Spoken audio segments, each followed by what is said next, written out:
গতকালকে জুলাই যোদ্ধা কারিনার মৃত্যু নিয়ে আওয়ামী লীগের অনুসারীরা এক ধরনের উল্লাস করছে, এই অভিযোগ চতুর্দিকে ছড়িয়ে পড়তে আমরা দেখলাম এবং বেশিরভাগ ক্ষেত্রে তার সত্যতাও ছিল।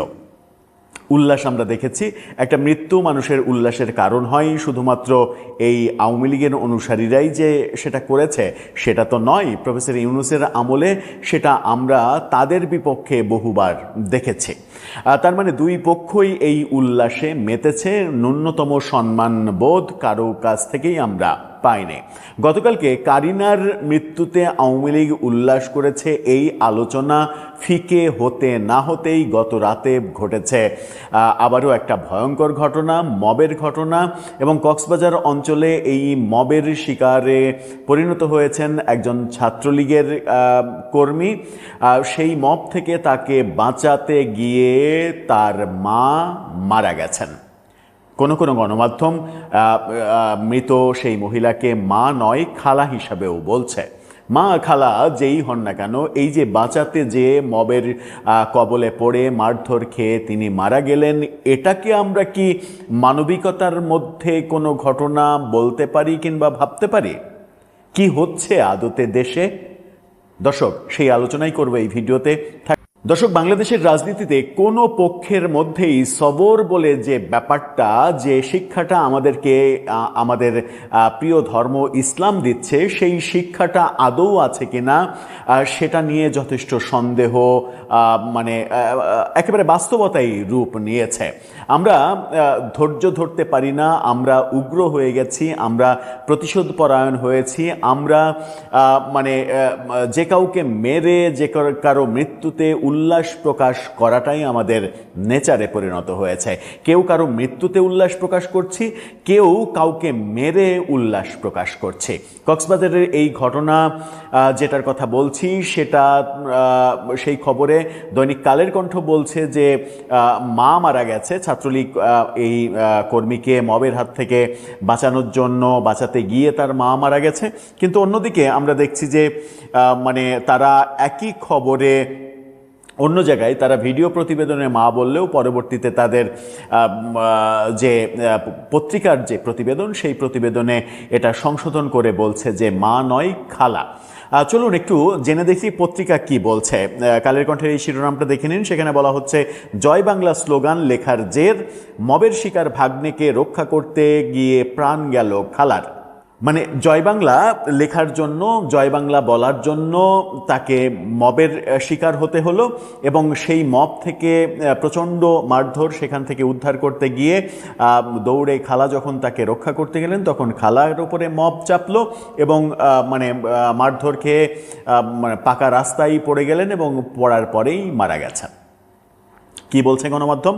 কক্সবাজারের উখিয়ায় এই ঘটনা ঘটেছে। জয় বাংলা স্লোগান লেখার জের ধরে বিএনপির কর্মীদের সৃষ্ট মবের কবলে পড়ে ছাত্রলীগ কর্মী ইউনূস, ওই মহিলার ভাগ্নে ইউনূস।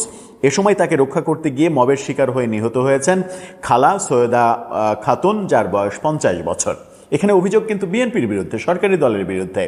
এটা আমাদের কাছে কোনোভাবেই প্রত্যাশিত নয়। প্রফেসর ইউনূসের আমলে যে মবের বিরুদ্ধে বিএনপির নেতারা প্রতি মুহূর্তে সোচ্চার থেকেছেন, কথা বলেছেন এবং প্রতিবাদ করার চেষ্টা যে একটু আধটু করা হয়েছে, সাধারণ মানুষ আর বিএনপির গুরুত্বপূর্ণ কিছু নেতাকর্মী এই ব্যাপারে কথা বলেছেন, অথচ তাদের বিরুদ্ধেই যদি আজকে অভিযোগ আসে, তাহলে মানে পুরাতনগুলো, মানে প্রফেসর ইউনূসের 1.5 বছর জুড়ে যে হাজারো ঘটনা ঘটেছে, সেই ঘটনাগুলো কিন্তু ফিকে হয়ে যাবে। এখন মানে এই দু একটা ঘটনাতেই কিন্তু পুরো দোষটা চলে আসবে বিএনপির উপরে। সেটা সরকারের জন্য যথেষ্ট বিব্রতকর এবং বিপজ্জনক হবে। আমার মনে হয় যে এই ঘটনা যদি সত্যি হয়, এখনই এটার পেছনে যারা দায়ী তাদেরকে একেবারে সঠিক বিচারের আওতায় আনতে হবে, দৃষ্টান্ত স্থাপন করতে হবে, যেন এরকম ঘটনা তাদের দলের আর কেউ করার সাহস না পায়। কি বলছে? পুলিশ নিহত নারীকে ইউনূসের খালা বলে জানালেও উখিয়া উপজেলা বিএনপির সভাপতি সরওয়ার জাহান চৌধুরী তিনি আবার কি বলছেন দেখেন। জানিয়েছেন, নিহত সৈয়দা খাতুন ইউনূসের প্রতিবেশী। মানে তিনি কিন্তু এটাকে অস্বীকার করছেন না, এই ঘটনা ঘটেছে। তিনি বলছেন যে খালা না, প্রতিবেশী। তো প্রতিবেশী হয়েছে তো কি হয়েছে? প্রতিবেশী, আমি ধরে নিলাম তার কথাতে প্রতিবেশী। পুলিশ একেবারে নিশ্চিত করছে এটা খালা। প্রথমে গণমাধ্যমে খবর এসেছিল মা, পরবর্তীতে নিশ্চিত হওয়া গেছে যে খালা। এই বিএনপি নেতা বলছেন যে প্রতিবেশী। তো প্রতিবেশীর জীবনের মূল্য নেই? প্রতিবেশী হলে তার উপরে আপনি মব করে তাকে মারবেন, মেরে ফেলবেন? মানে তার জীবনের 2 পয়সার কোনো মূল্য নেই। আবার গণমাধ্যমে আপনি কথা বলে সেটাকে জাস্টিফাই করার চেষ্টা করছেন। বলছেন মব সৃষ্টিকারীরা আহত ছাত্রলীগ কর্মী ইউনুসকে পুলিশের হাতে তুলে দিয়েছে। ঘটনা কিন্তু অস্বীকার করেননি। গত রাতে 9টার দিকে উখিয়া উপজেলার রাজাপালং ইউনিয়নের টাইপালং গ্রামে এই ঘটনা ঘটে। গত রাতের ঘটনা এটা। ঘটনার পর থেকে উখিয়ায় উত্তপ্ত পরিস্থিতি বিরাজ করছে। আটক হওয়া ছাত্রলীগ কর্মী, এবং পুলিশ তাকে আটকও করেছে। তার খালা মারা গেছে, পুলিশ আবার তাকে আটক করেছে। মানে অদ্ভুত একটা দেশে আমরা বাস করছি। আটক হওয়া ছাত্রলীগ কর্মী ইউনুস ও তার নিহত খালার স্বজনদের দাবি, তুচ্ছ ঘটনার জের ধরে ইউনুসকে বিএনপির কর্মীরা মব সৃষ্টি করে মারধর করেছে। ইউনুসের কান্নাকাটি শুনে তার খালা সৈয়দা খাতুন ভাগ্নেকে মব সৃষ্টিকারী একই গ্রামের বিএনপি কর্মীদের নিকট গিয়ে ক্ষমা চেয়ে ছাড়িয়ে আনতে গেলে অতি উৎসাহী দলীয় কর্মীরা তাকে মারধর শুরু করে। এতে সেই নারী মারধরের এক পর্যায়ে রাস্তায় পড়ে যান এবং তারপরে হাসপাতালে নিলে তাকে ডাক্তাররা মৃত ঘোষণা করেন। ঘটনার ব্যাপারে উখিয়া থানার ওসি মজিবুর রহমান তিনি কালের কণ্ঠকে বলেছেন, টাইপালং গ্রামে একজনকে স্থানীয়রা ধরে আটকে রাখার খবরে পুলিশ ঘটনাস্থলে যায়। সেখানে স্থানীয়দের মধ্যে কথা কাটাকাটি ও জটলা দেখতে পায় পুলিশ। এর আগে থেকেই সেখানে এরকম দলাদলির ঘটনা ঘটছিল। তিনি জানান, ইউনুসকে আহত অবস্থায় উদ্ধার করেছে পুলিশ। এরপর উখিয়া উপজেলা স্বাস্থ্য কেন্দ্রে চিকিৎসার জন্য তাকে নিয়ে যাওয়া হয়। হাসপাতালেই পুলিশ ওই ঘটনায় আরেক আহত নারীকে দেখতে পান। ঘটনার সময় কক্সবাজারের অতিরিক্ত police super crime Ohidur Rahman তিনি রাতে কালের কণ্ঠকে বলেছেন, আমি শুনেছি ঘটনাস্থলে উখিয়া থানা পুলিশ পৌঁছার আগেই বিএনপি কর্মীদের হাতে আটক ছাত্রলীগ কর্মী ইউনুসকে উদ্ধার করতে গিয়ে তার খালা সম্ভবত মারধরের শিকার হয়েছেন। যেহেতু পাকা রাস্তায় ধাক্কাধাক্কি আর মারধরে বয়স্ক নারী রাস্তায় পড়ে গিয়েছিলেন, তাই মাথায় আঘাতের কারণে মারা যেতে পারেন। মানে এটাকে কত সিম্পল করা যায়, কত সাধারণ করা যায়, কত দোষ কমানো যায়, সেই চেষ্টাই পুলিশ অফিসারের বক্তব্যে খুবই স্পষ্টভাবে বোঝা যায়। তিনি জানান, নিহত নারীর সুরতহাল করে এখন লাশ উখিয়া থানায় রাখা হয়েছে। সেই সঙ্গে আটক ছাত্রলীগ কর্মী ইউনুসকেও রাখা হয়েছে থানায়। সে থানায় তা কেন থাকবে? তার কি দোষ? তার উপরে মব তৈরি করা হলো, তাকে পেটানো হলো, অর্ধমৃত করা হলো, তার খালাকে মেরে ফেলা হলো, তারপরেও সে থানায় থাকবে, আর যারা মারলো তারা বাইরে থাকবে। এ ব্যাপারে উখিয়া বিএনপির সভাপতি সারোয়ার জাহান চৌধুরী তিনি রাতে কালের কণ্ঠকে বলেছেন, বাস্তবে এত বড় ঘটনা নয়। কত বড় ঘটনা তাহলে? তিনি বলছেন, বিষয়টি আমি দেখছি। তবে স্থানীয় টাইপালং মাদ্রাসার দেয়ালে জয় বাংলা স্লোগান লেখা থেকে গত বৃহস্পতিবার ছাত্রলীগ কর্মী ইউনুসের ফেসবুক আইডিতে কিছু লেখালেখি নিয়ে গত 2 দিন ধরে উত্তপ্ত পরিস্থিতি বিরাজ করছিল। মাদ্রাসার ওয়ালে জয় বাংলা লেগেছে, এটা তার অপরাধ।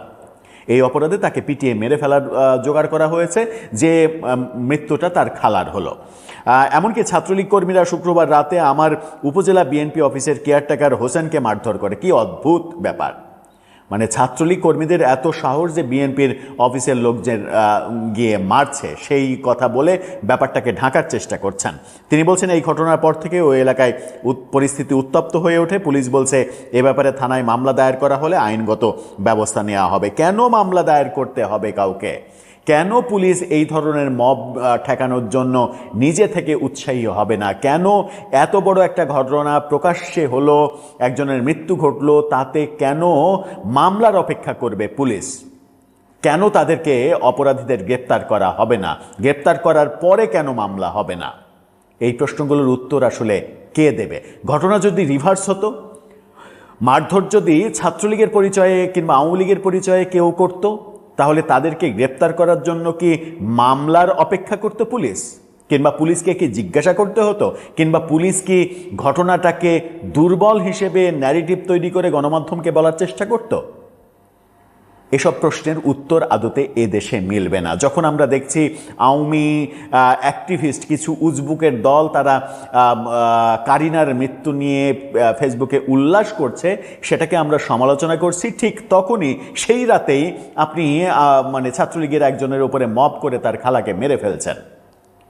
তাহলে আসলে সহনশীল হবে কি করে? সহনশীল রাজনীতি আমরা পাবো কিভাবে? কিভাবে আমরা প্রত্যাশা করব এই সমাজটা সুস্থ হবে কিংবা সুষ্ঠুভাবে চলবে? আদতে এই সমাজের আসলে শেকড়ে পচন ধরেছে, এবং শেকড়ের পচন থেকে উদ্ধারের পদ্ধতি কি সেটা আমাদের জানা নেই। যে পচনটা ভয়াবহভাবে রীতিমতো মানে কি বলবো, যে স্ক্যাবিস কিংবা মানে এর চাইতেও ভয়াবহ যে পচনের, শরীরের পচনের রোগ থাকে, সেই রোগগুলো ধরিয়ে দিয়ে গেছেন আসলে ছোঁয়াচে প্রফেসর ইউনূস। এবং এই রোগ থেকে বাঁচার জন্য শেকড়ের বড় বড় অংশ কেটে ফেলে আবার পুনরায় জল সার দিয়ে, মানে জল পানি ঢেলে সার দিয়ে সে বাংলাদেশ নামক বৃক্ষটাকে আবারও সতেজ করার একটা একেবারে শুরু থেকে প্রচেষ্টা করা ছাড়া কোনো উপায় নেই। দর্শক, আপনার মন্তব্য জানিয়ে